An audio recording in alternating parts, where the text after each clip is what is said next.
Kita menentang Barisan Nasional bukan kerana dia nama Barisan Nasional.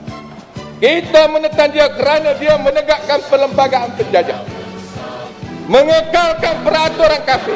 Undang-undang hudud kita tidak akan laksanakan di Malaysia ni.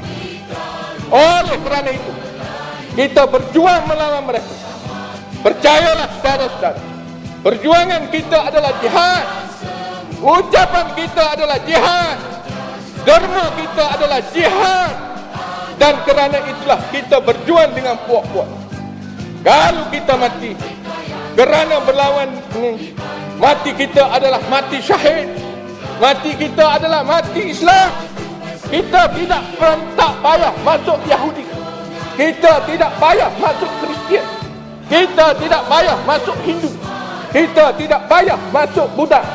Tetapi kita akan menjadi kafir. Jadi kafir dengan mengatakan politik suku, agama suku. Mana dah? Betul.